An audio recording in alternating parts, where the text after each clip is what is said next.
Order! Order! You are an incorrigible delinquent at times. Behave yourself, man!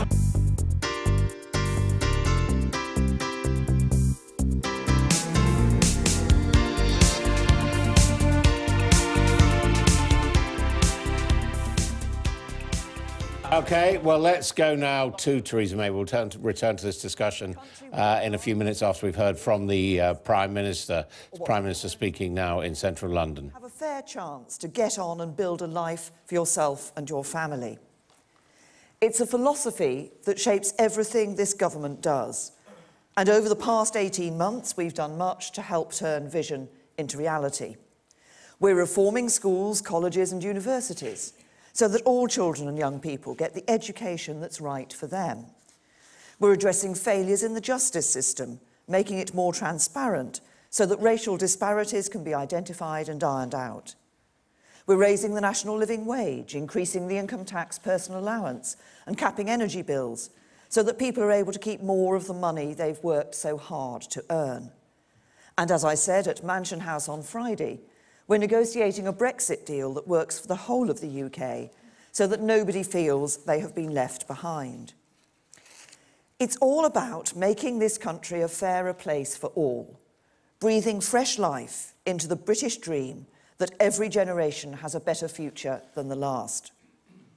But we cannot fulfil that dream, we cannot bring about the kind of society I want to see, unless we tackle one of the biggest barriers to social mobility we face today, the national housing crisis. The causes and manifestations vary from place to place, but the impact is all too clear. In much of the country, housing is so unaffordable that millions of people who would reasonably expect to buy their own home are unable to do so. Others are struggling even to find somewhere to rent.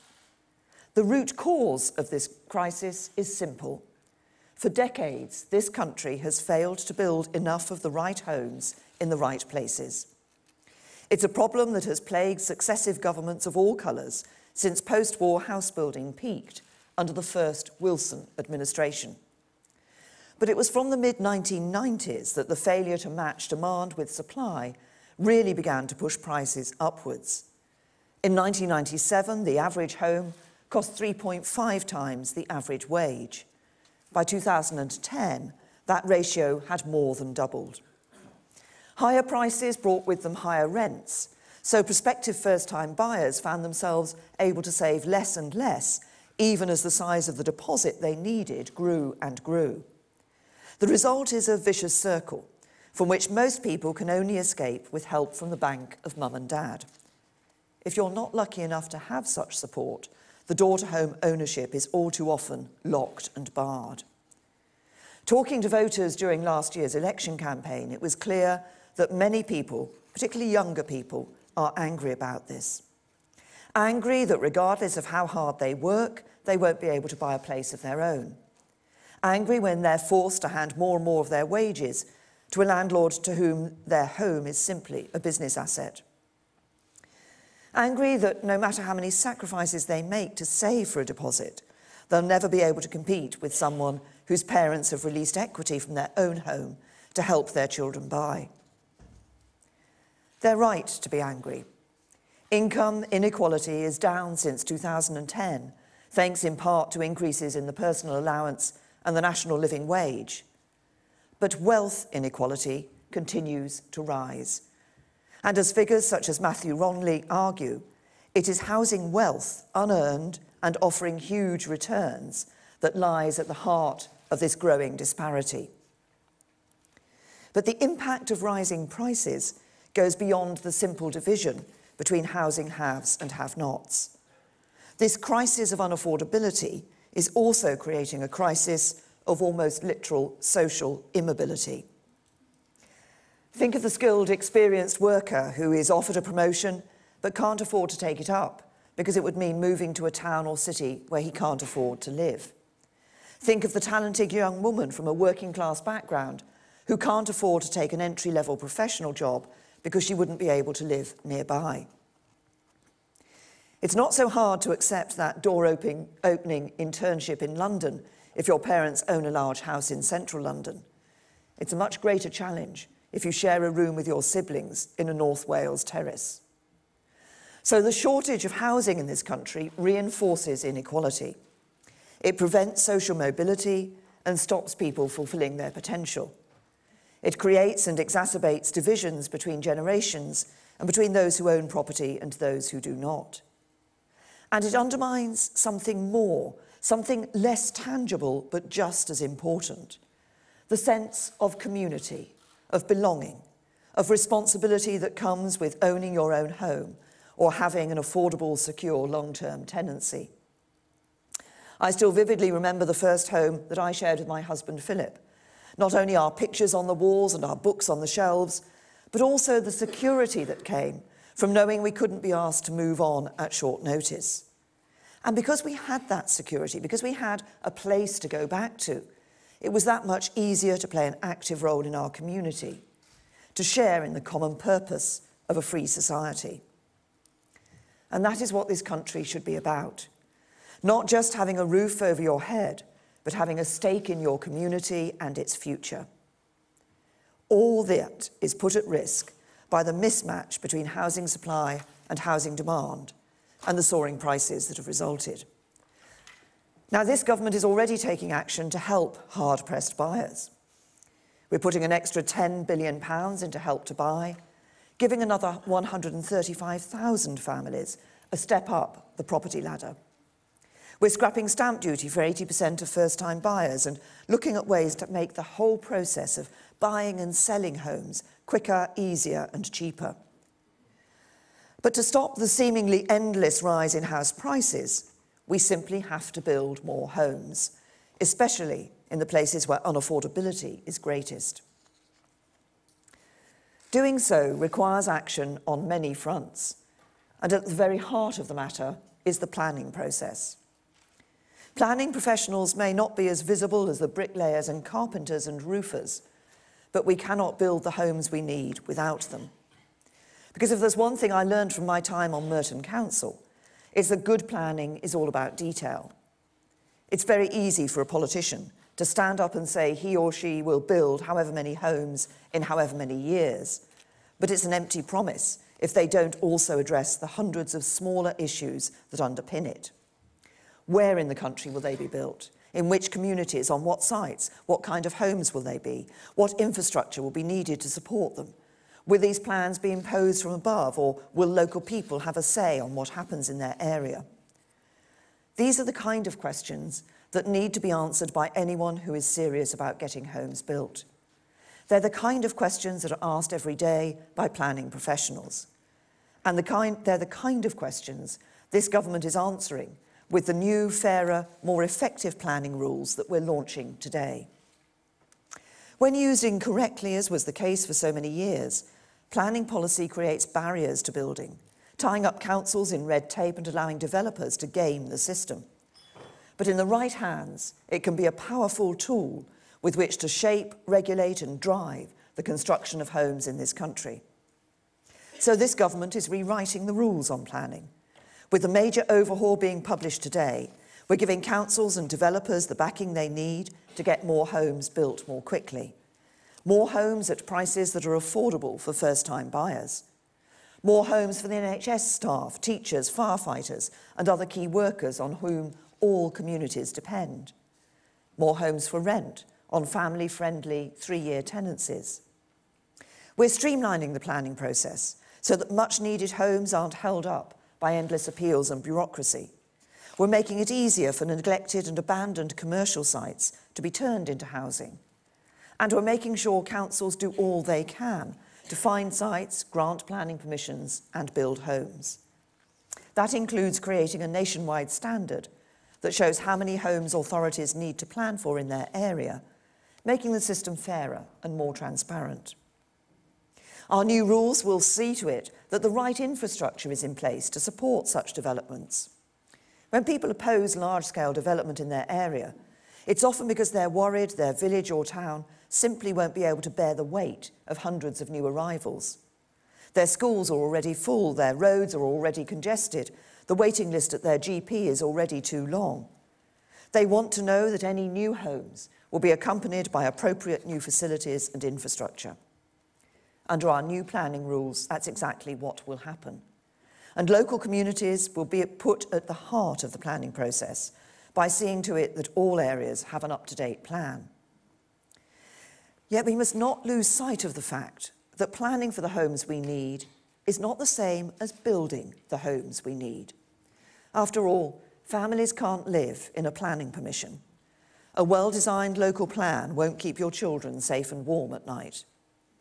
The reforms driven forward under our last Prime Minister led to a great and welcome increase in the number of planning permissions granted, but we did not see a corresponding rise in the number of homes being built. All that is changing. The Secretary of State for Housing, Sajid Javid, along with his ministerial team and their officials, are doing incredible work in tackling failings at every level of the housing sector. And I've taken personal charge of meeting the housing challenge, leading a task force that brings together ministers and officials from every corner of Whitehall to attack the crisis on every front. Because while planning reform is part of the answer, all the evidence shows that just reforming planning and expecting the existing developers to build all the homes we need is pie in the sky. Of course, they have a clear and vital role to play, but the government must also step in if homes are going to get built. So we're committing at least £44 billion of capital funding, loans and guarantees to support our housing market. We've changed the rules so authorities facing the greatest affordability pressures can access the finance they need to build more council homes for local people. We've given Homes England a more muscular, proactive role in the process of site assembly, bringing together patches of land to create a coherent site suitable for development. We're investing in innovative, modern construction methods that get more homes built more quickly. The £5 billion Housing Infrastructure Fund has already made its first awards, investing almost £900 million in the roads, cycle paths, flood defences and other essential works that will allow for the construction of up to 200,000 homes that would otherwise not get built. And we've put an additional £1.5 billion into the Home Building Fund, helping smaller developers deliver homes that don't attract finance from the private sector. As one builder put it after finishing a development in Derbyshire, the banks were very sceptical and very unhelpful. The Home Building Fund finance made all the difference. The results are clear. In 2016-17, net additions to England's housing supply reached some of the highest levels seen for a generation. More than 217,000 homes of all types and tenures, providing a place to live for couples, families and individuals right across the country. The number of people buying their first home has reached its highest level in more than a decade, 365,000 last year, with an average age of 30. Yet there remains much to do. The gap between permissions granted and homes built is still too large. The new fairer planning rules we're publishing today will help to close it, but it's also time for builders and developers to step up and do their bit. The bonuses paid to the heads of some of our biggest developers are based not on the number of homes they build, but on their profits or share price. In a market where lower supply equals higher prices, that creates a perverse incentive, one that does not encourage them to build the homes we need. Oliver Letwin is currently reviewing the causes of the planning permission gap. If he finds evidence of unjustifiable delay, I will not rule out any options for ending such practices. That may include allowing councils to take a developer's previous rate of build-out into account when deciding whether to grant planning permission. I want to see planning permissions going to people who are actually going to build houses, not just sit on land and watch its value rise. Where councils are allocating sufficient land for the homes people need, our new planning rulebook will stop developers building on large sites that aren't allocated in the plan, something that's not fair on residents who agree to a plan only to see it ignored. And by ending abuse of the viability assessment process, we're going to make it much harder for unscrupulous developers to dodge their obligation to build homes local people can afford. The government will make sure land is available for homes and make sure our young people have the skills needed to build them. In return, I expect developers to do their duty for Britain and build the homes our country needs. Public investments in infrastructure and schemes such as Help to Buy have provided a real boost to house builders. If they want that to continue, they will have to raise their game. But that doesn't have to mean destroying the country we love. This is not an overcrowded nation. Only around 10% of England has been built on. We're not faced with a zero-sum choice between building the homes people need and protecting the open space we treasure. That's why the answer to our housing crisis does not lie in tearing up the green belt. Barely 13% of this country is covered by such a designation, but it serves a valuable and very specific purpose. Not protecting beautiful scenery, unique wildlife, or accessible landscapes. For that, we have national parks, areas of outstanding national beauty, heritage coastline, and more. Indeed, our new planning rules also include stronger protections for ancient woodland and historic coastlines everywhere. Now, the defining characteristic of greenbelt land is not its beauty or its greenness, but its openness. Greenbelts exist not to preserve landscapes, but to prevent urban sprawl. That is what they were created for in the 1950s, and that is the valuable purpose they still serve today. Where cities surrounded by greenbelts still need more homes, we can increase housing density, make better use of brownfield sites, build upwards rather than outwards. Our new planning rules make it easier to do this, allowing for minimum densities around transport hubs and city centres, so that more homes can be built in areas with the highest demand. They also support conversions of empty spaces over shops and upward extensions, allowing planners to make the most efficient use of available space and helping families to extend their homes. Planning rules already say that greenbelt boundaries should be changed only in exceptional circumstances. But too many local authorities and developers have been taking a lax view of what exceptional means. They've been allocating greenbelt sites for development as an easy option rather than a last resort. To prevent this, we're strengthening existing protections so that authorities can only amend greenbelt boundaries if they can prove they have fully explored every other reasonable option for building the homes their community needs. In the handful of cases where land does have to be removed, councils and developers will have to find ways to offset the impact. And our 25-year environment plan commits us to leaving the natural environment in a better state than we found it. So we'll expect any development, whether in the green belt or outside it, to look first at sites that have previously been built on, rather than opting immediately for virgin countryside. I'd rather see an ugly, disused power station demolished and replaced with attractive housing than a wood or open field concreted over, even if the former is in the green belt and the latter is not. This concerted action in planning and beyond will get more homes built and bring home ownership back within the grasp of ordinary people. But while ownership is a wonderful thing, there is nothing inherently wrong with renting your home. More than a third of English households rent at present, and almost all of us will do so at some point in our lives. I know I have. Yet the tragedy of Grenfell Tower shone a spotlight on experiences shared by too many tenants. The fire took place in a local authority tower block. But the stories we've heard from the people who lived there, concerns not being acted on, voices not being listened to, needs being ignored, were all too familiar to tenants in all kinds of homes across the country. Whether you're renting by choice or necessity, you're not any less of a person for doing so, and you should not be treated as such. But the rise in house prices has helped create a rental market in which bad practice can flourish, where people can be exploited, and where tenants are all too often seen as an inconvenient commercial necessity rather than as individuals with rights and needs. Private landlords play an important role in the housing market. Talk to tenants, however, and you'll repeatedly hear complaints that people are paying more and more for less and less. So this government is taking action to clean up the rental market and bring down the cost of renting.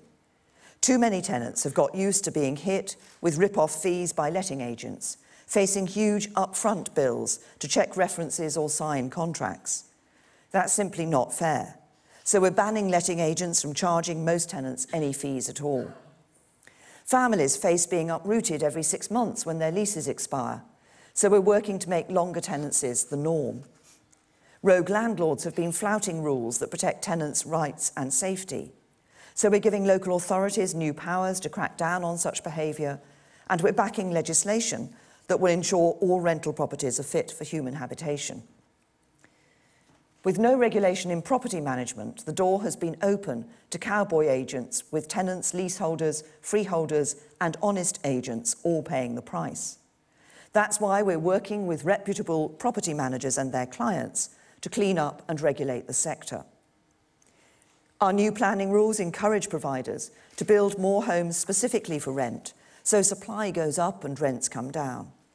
And later this year, our social housing green paper will look at what more can be done to ensure everyone living in social housing is treated fairly. Whether in the private or social sector, renting your home should be affordable, safe and fair, and I'm working hard to make sure that's the case. Just as Grenfell highlighted failings in parts of the housing sector, so the tragic deaths of rough sleepers have reminded us of the plight of those forced to live on the streets. And let me take this opportunity to thank the thousands of council staff, charity workers, volunteers and members of the emergency services who've done so much to help rough sleepers during the recent cold weather. In 2018, in one of the world's largest, strongest economies, nobody should be without a roof over their head. This isn't just a British problem. In recent years, homelessness has risen across Europe, but it's a source of national shame nonetheless. That's why we pledged in our manifesto to halve rough sleeping by 2022 and eliminate it altogether by 2027. We've already committed £1 billion to help bring this about and are piloting the Housing First approach in 3 of our great cities to see how it can work in this country. We're also implementing the Homelessness Reduction Act to help more people sooner. We've changed the rules around funding, so local government can use £400 million to help prevent homelessness instead of just responding to it. And we've changed the law so councils can place families into private rented accommodation, meaning they get a safe, secure, suitable place sooner. But it's not just about housing. Homeless people often have complex needs, so we're taking unprecedented action across the board to help address them. Here in London, 47% of rough sleepers have mental health needs. That's why we're spending record levels on mental health support. 44% need help to overcome alcoholism, so we're spending around £200 million on treatment for alcoholism every year. And 35% need help for drug misuse, which is why our new drug strategy will protect the most vulnerable and help them turn their lives around. There's undoubtedly more to do, but we're taking action that will make a real difference. Because this is a government that isn't afraid to uncover and face up to challenges. And that's exactly what we're doing with homelessness and with the wider housing crisis. More than 70 years ago, Anthony Eden told the world that the ownership of property is not a crime or a sin, but a reward, a right and a responsibility that must be shared as equitably as possible among all our citizens. This country agrees with him. For decades after, home ownership steadily grew as more and more people acquired and passed on not just a patch of land, but a stake in their communities, a piece of our shared society. Yet ownership peaked in 2003. With prices rising and affordability falling, we became a nation where buying your own home went from a shared aspiration to a distant dream, where rising rents led to an increasingly rootless population, where housing wealth coalesced in the hands of those lucky enough to be on the property ladder, creating division, increasing inequality, and undermining communities. The British dream is about each generation being better off than the last. But today's young people are forced to spend 3 times more of their income on housing than was the case for their grandparents. The picture we see today is the result of many failures by many people over many years. Fixing it won't happen overnight, but the size of the challenge is matched only by the strength of my ambition to tackle it. More home ownership, a rental market that works for tenants, greater fairness for all. That is what the people of this country need, That is what will make this a society that truly works for everyone. And as Prime Minister, that is what I am determined to deliver. Thank you.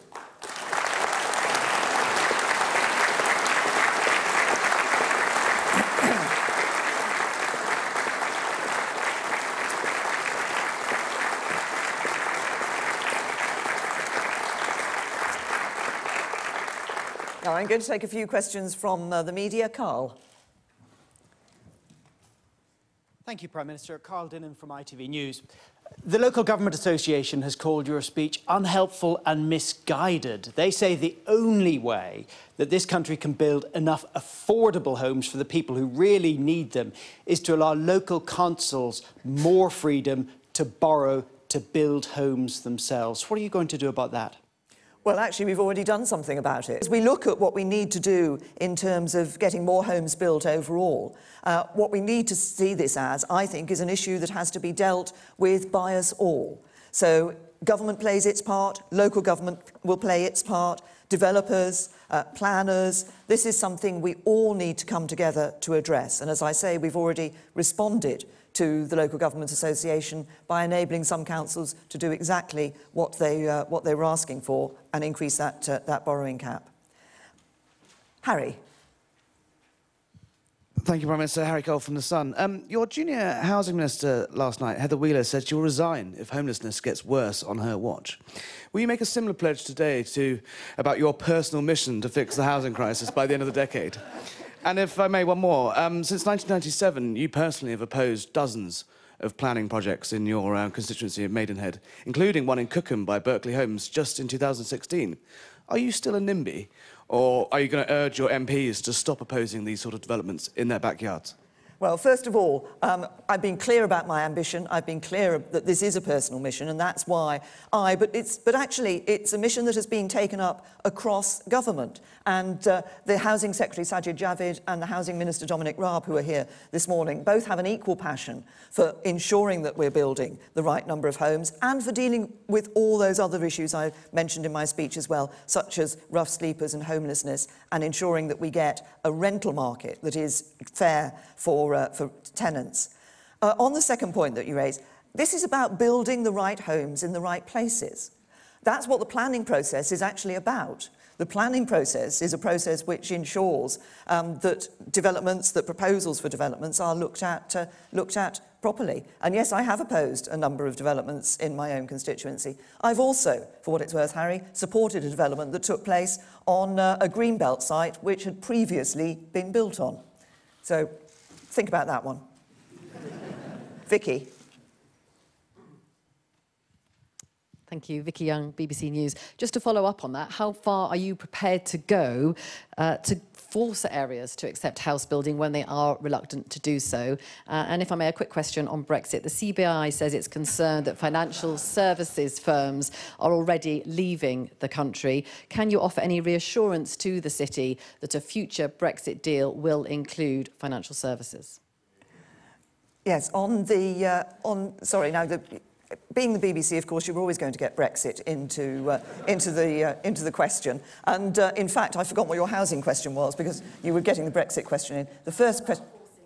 Oh, about forcing. Yes. No, look, this is, as I say, this is about everybody coming together to recognise the need that we have in terms of building more homes and to do that in a way that works for local areas. One of the key elements of the planning rules we're publishing today is the importance of local plans for local areas. So that actually gives local people an opportunity to come together to develop that plan for that area. And as I said in my speech, one of the things we want to ensure is that in the future people don't do that, come together with a local plan, and then see that developers can somehow get around the system and they see large sites being built on which weren't a part of the local plan, which hadn't been allocated. So this is about a whole effort. On the Brexit question, if you heard my speech, if you've looked at the speech that I gave in Mansion House on Friday, I was very clear that one of the elements that we will be looking at as part of our future economic partnership with the European Union is a partnership on financial services.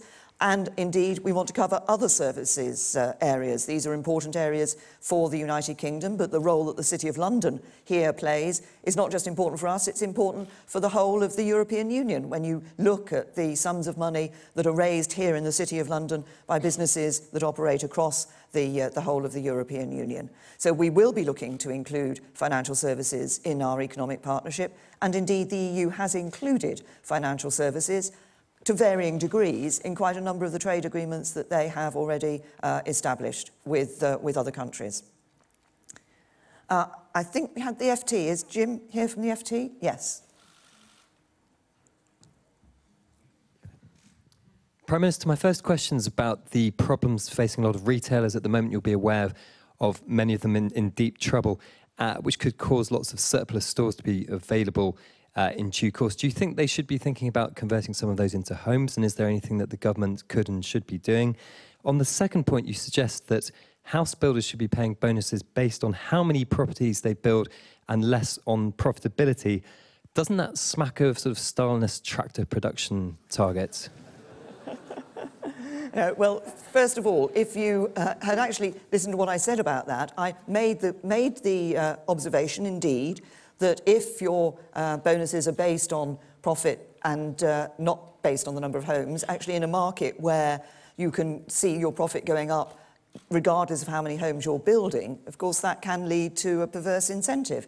But Oliver Letwin is looking at this question of the gap between planning permissions and build out, and he will be coming forward with proposals, and we will look at the proposals that he brings forward. On the first point that you raised, of course we do want to, and we've taken action elsewhere in ensuring that we can provide some protection for the high street. But of course retailing is changing as more and more people buy goods online.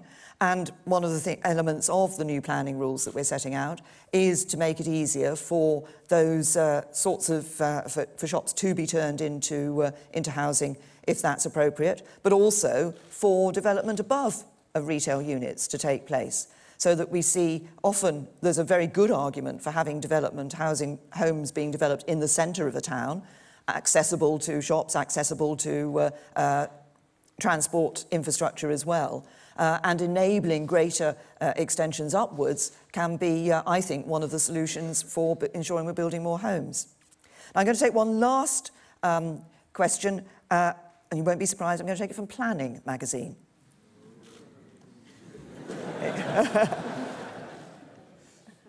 John Gagan, Planning magazine.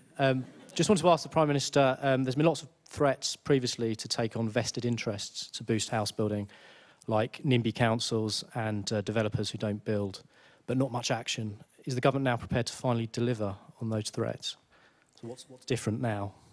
Well, yes, first of all, we are committed to ensuring that we're building more homes. That's what all this is about. It's about ensuring that we get those homes built that people need. For the reasons that I set out at the beginning of my speech, it's so important, not just for individuals and for that British dream, but actually for communities and people's stake in communities, that they're able to feel that they do have a home of their own. But as I say, this is what I'm encouraging people to do, is to see this as a great national effort, if you like, all of us coming together, playing our role in making sure that we do deliver those homes. We're writing the planning rule book to encourage that to happen. As I also said in my speech, I look to builders, to developers, to come forward, to play their part in ensuring that we get those permissions built out and we get those homes built for people.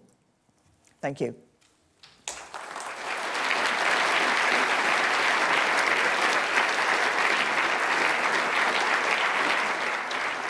Well, that was Theresa May in central London giving a speech on the housing crisis in the country. She says that the government's rewriting the rules on planning to restore the dream of home ownership. She has also warned developers that if they're slow to build houses, it could go against them when they bid for planning permission in the future. She added that as part of her plans to restore the dream of home ownership, she will warn developers their past record could count against them when they bid with councils for new planning permission. So Theresa May giving that a speech in central London this morning.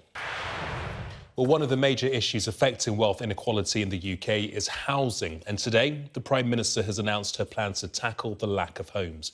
Theresa May called the UK's housing crisis one of the biggest barriers to social mobility in the UK. Live now to East London, where we can speak to our political editor, Faisal Islam.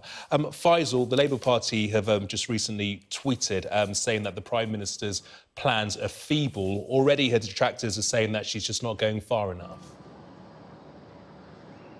Yep, certainly we got some radical rhetoric from the Prime Minister. For any Tory Prime Minister to be talking about the sorts of state interventions into the housing market, that crucible of the property-owning democracy. I'm here at the old Upton Park, the old West Ham ground, which they're currently turning into about 800 new homes. And the Prime Minister was here visiting a few hours ago. And I put to her precisely some of these issues that Sky News has found out on this Line 18 project, and she expressed concern and worry about the younger generation, and in particular their property outcomes, and also this issue of wealth inequality. This is the Prime Minister speaking to me about these issues just a few moments ago.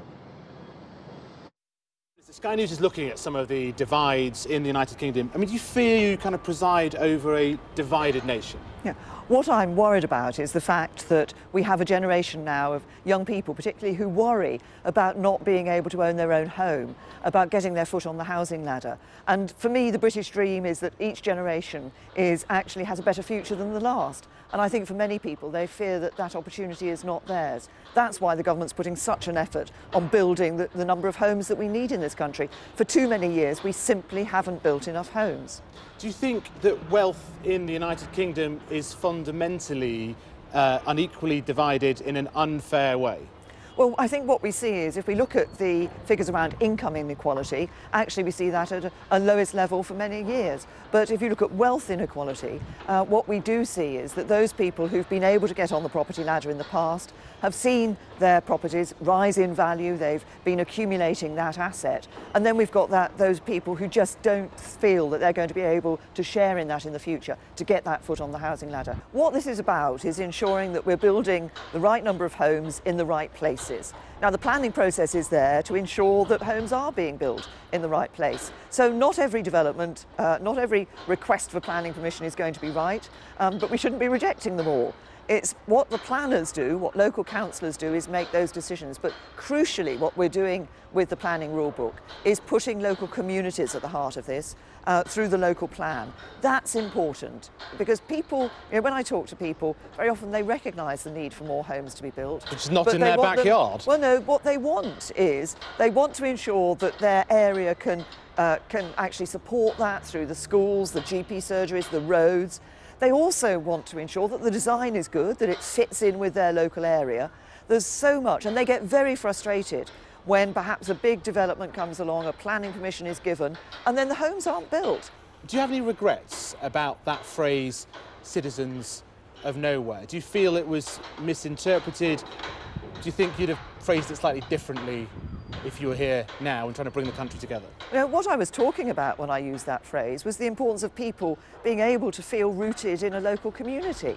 And that's another reason why actually helping people to be able to get their own home is so important, because if you have that place of your own, if you know you're stable there, if you're not renting somewhere and fear you're going to be having to move on in 6 months' time, you feel much more part of your local community.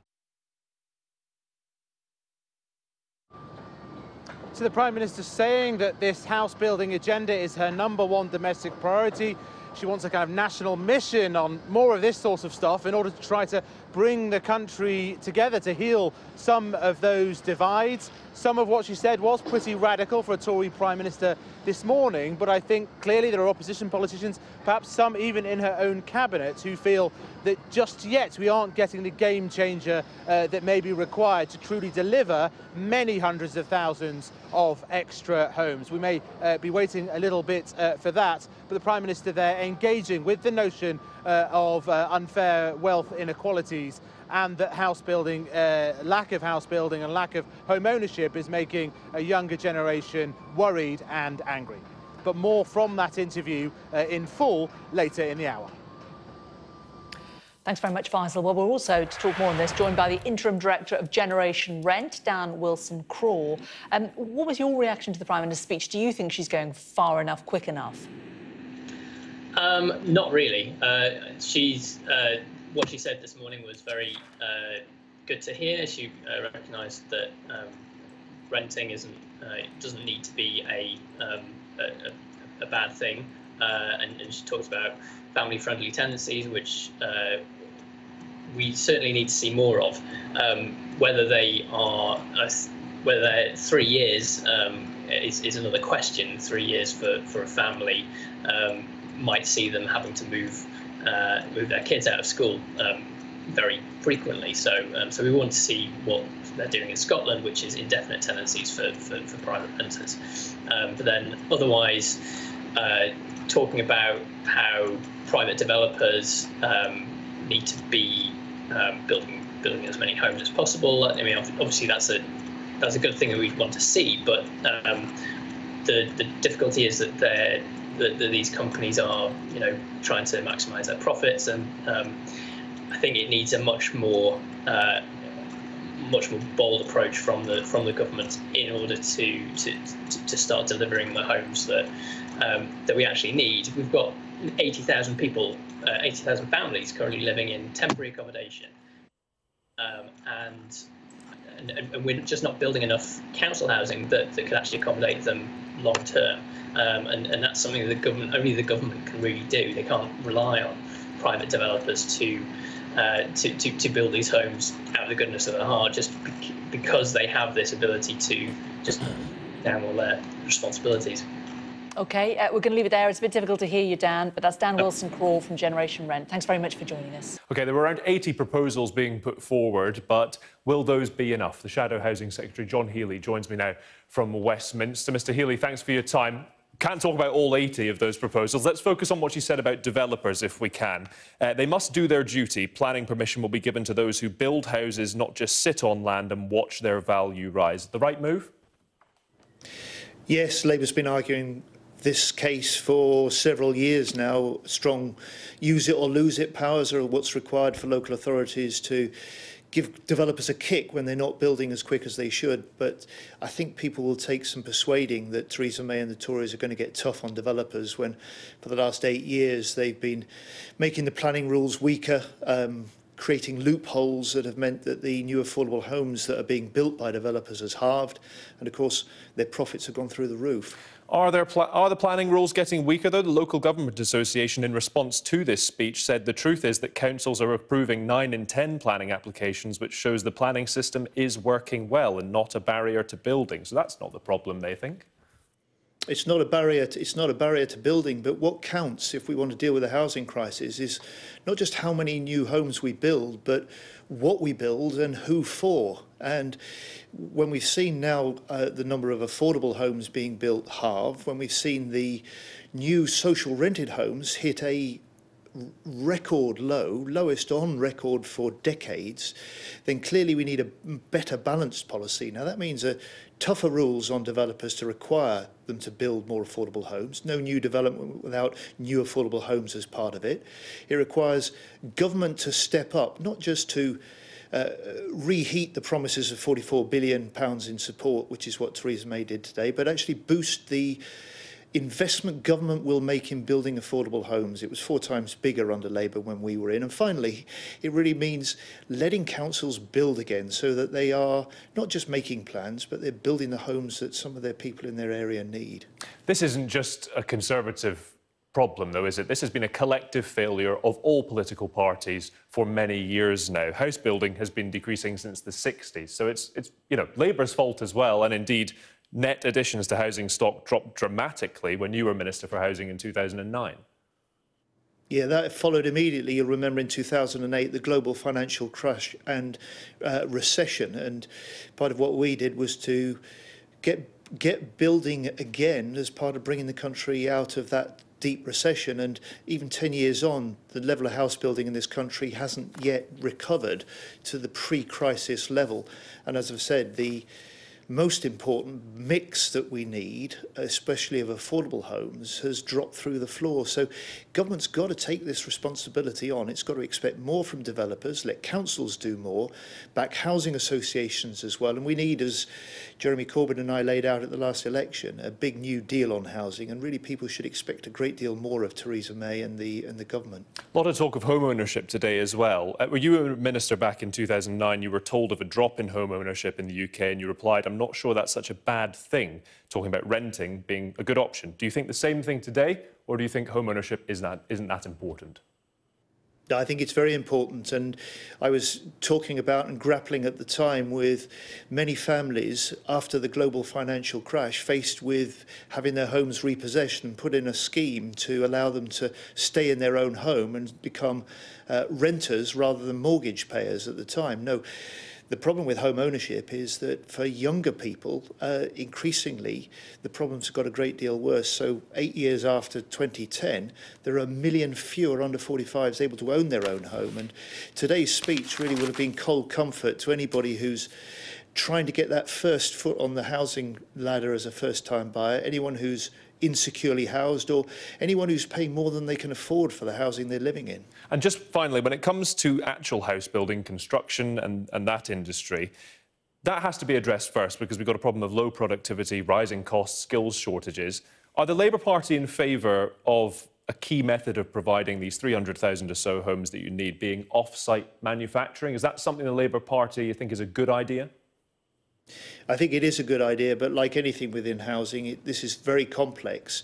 No one solution is going to sort the problem, but there's a lot of potential in rapid, high-spec, well-designed, off-site manufactured homes that are then assembled on-site. We've done it before, but it's still not taken off, and government's got a role in backing that, but it ain't going to solve the problem, and it's certainly not going to solve the problem unless government is willing to do a great deal more than we've seen from Theresa May so far, or heard in the speech today. OK, John Healey, thank you very much for your time. I've been